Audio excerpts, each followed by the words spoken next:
worry, we'll be sure to look out for those magpies. Welcome back.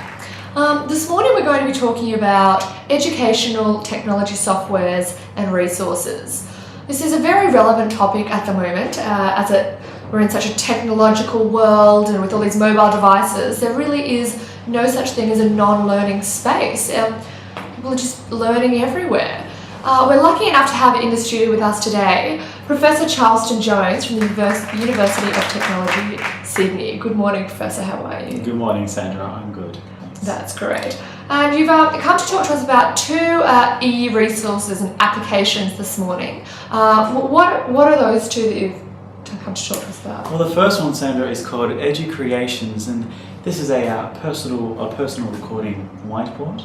And the second one is one called Xperica HD, which is an interactive virtual laboratory. Oh, excellent. Yes. Okay, and tell us a bit about this recordable whiteboard. What is it for the students, the teachers? What are the implications in the classroom for that one? That is a great question, Sandra, and it can be used by both students and teachers.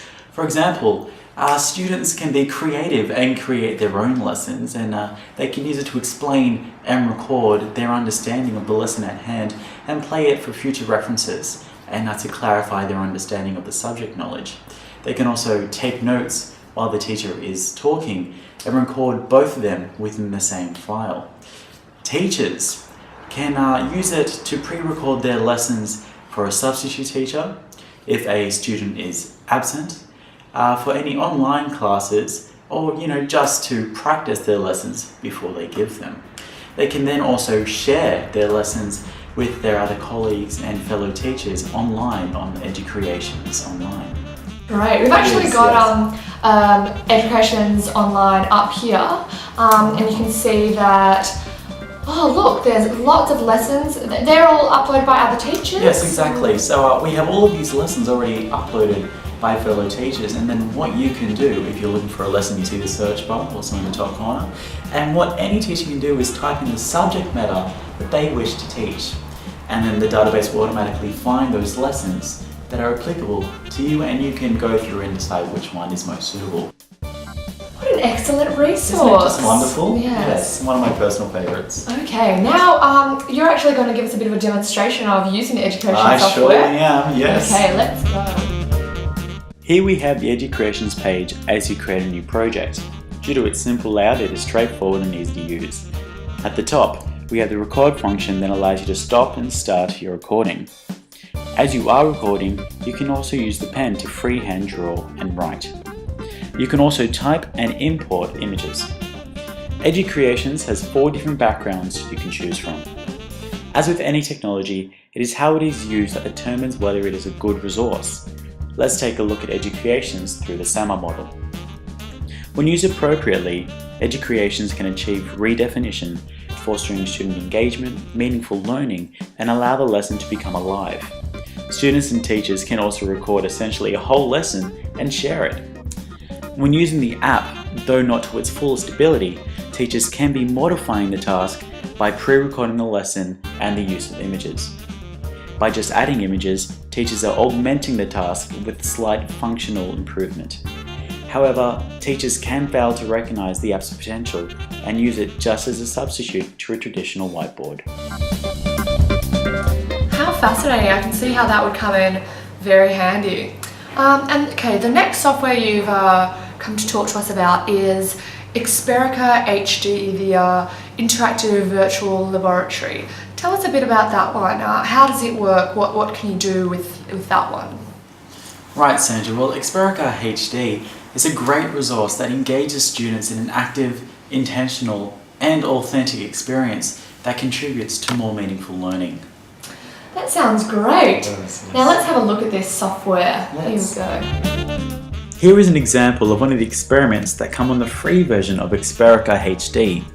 This application allows students to virtually explore scientific concepts studied in class.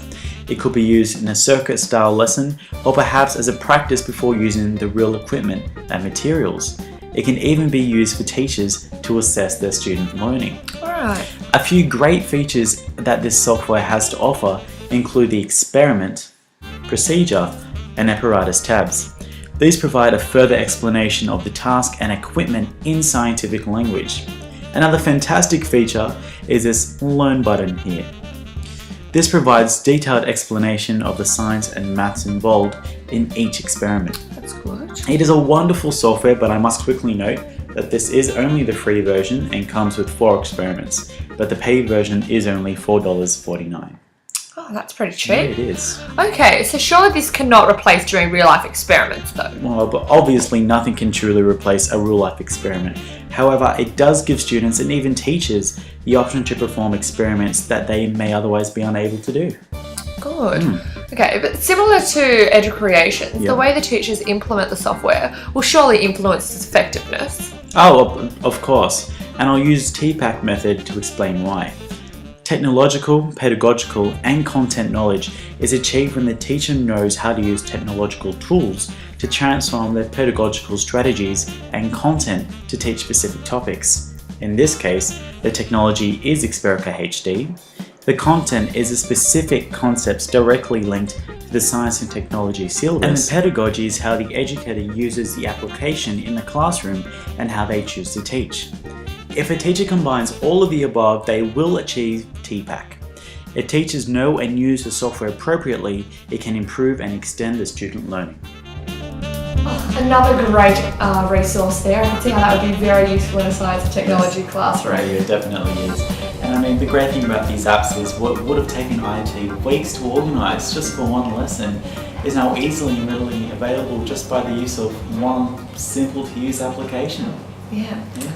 There you go, guys. 2 excellent educational resources, which would be a great addition to any teacher's resource arsenal. We'll look forward to seeing you next time. Thanks, Professor.